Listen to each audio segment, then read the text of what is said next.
भारत की आजादी का दिन यानी 15 अगस्त आने वाला है। इस साल इतिहास में पहली बार आप राष्ट्रगान से पहले लाल किले की प्राचीर से वंदे मातरम के सभी 6 छंदों को सुनेंगे। राष्ट्रपति द्रौपदी मुर्मू की मंजूरी के बाद अब राष्ट्रीय सम्मान के अपमान की रोकथाम संशोधन बिल 2026 कानून बन गया है। आखिर क्या वजह थी कि वंदे मातरम भारत का राष्ट्रगान नहीं बन पाया? आप जानते हैं, जन गण मन हमारा राष्ट्रगान है, जबकि वंदे मातरम राष्ट्रगीत। दोनों का अलग दर्जा है, लेकिन सवाल है कि ऐसा क्यों? वंदे मातरम यानी मां की वंदना, बंकिम चंद्र चट्टोपाध्याय ने यह गीत 1875 में बांग्ला और संस्कृत भाषा में लिखा। इसे उन्होंने बाद में 1885 में अपने उपन्यास आनंद मठ से जोड़ा। गुरुदेव रविंद्रनाथ टैगोर ने इसकी धुन बनाई थी। फूट डालो और राज करो की नीति से हुए 1905 के बंगाल बंटवारे में वंदे मातरम अंग्रेजों के खिलाफ प्रतिरोध का प्रतीक बन गया, जिसे बाद में भगत सिंह जैसे क्रांतिकारियों ने फांसी के फंदे तक गाया।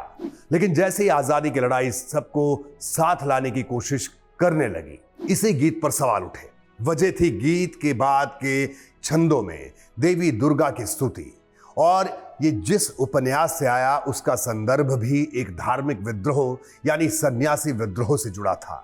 इस्लाम एकेश्वरवाद को मानता है, जहां मूर्ति पूजा की जगह नहीं है, जबकि वंदे मातरम के पूरे गायन में भारत का वर्णन एक देवी के रूप में है, जिसे हम भारत माता भी कहते हैं, जिसकी पूजा की गई है। तब सिर्फ मुस्लिम लीग ही नहीं, बल्कि सिख, जैन, ईसाई और कई बौद्ध संगठनों ने भी इस पर अपनी आपत्ति जताई।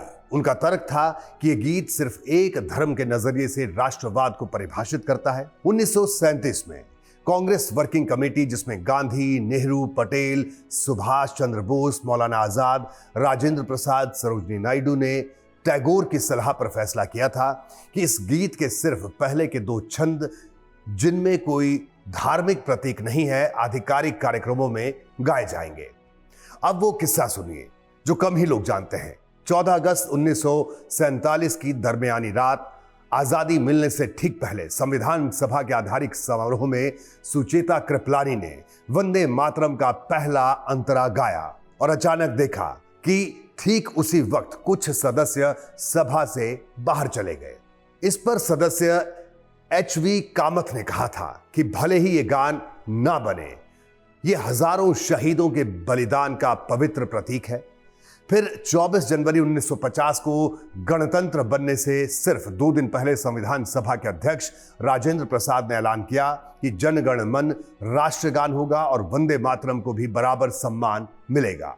पर ध्यान दीजिए, ये घोषणा थी, कोई प्रस्ताव पास करके बहस के जरिए लाया गया औपचारिक फैसला नहीं था। यही वजह है कि वंदे मातरम को आज तक वो कानूनी दर्जा नहीं मिला था जो राष्ट्रगान को था।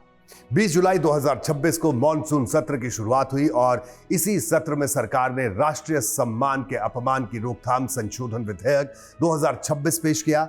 बिल में वंदे मातरम को कानूनी सुरक्षा देने का प्रस्ताव था, जिसका मकसद है वंदे मातरम को वही कानूनी सुरक्षा देना जो राष्ट्रगान को मिली है, यानी जानबूझकर गायन में बाधा डालना या अपमान करना अब 3 साल तक की जेल का अपराध बन सकता है। दिसंबर 2025 में संसद में पीएम मोदी ने कहा था कि 1937 में गीत की आत्मा का हिस्सा हटाकर उसे तोड़ दिया गया, जबकि कांग्रेस नेता जयराम रमेश ने जवाब दिया था कि यह टैगोर की सलाह पर पूरी कमेटी की सर्वसम्मति से लिया गया फैसला था, कोई एक तरफा कटौती नहीं थी। गीत तोड़ा गया या सर्वसम्मति के फैसले से हुआ, दोनों दावे एक ही घटना की अलग अलग व्याख्याएं करते हैं। इतिहास का रिकॉर्ड दोनों तरफ के तर्कों को जगह देता है।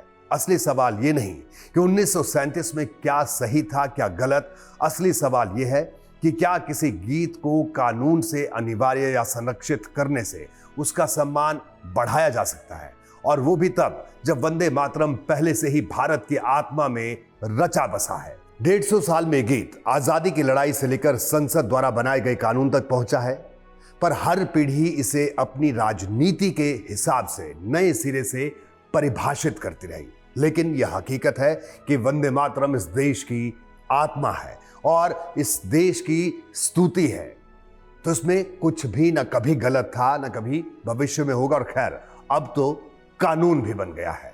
आप वंदे मातरम के इस महत्वपूर्ण दर्जे के बारे में क्या सोचते हैं? कमेंट में अपनी राय जरूर जाहिर करें।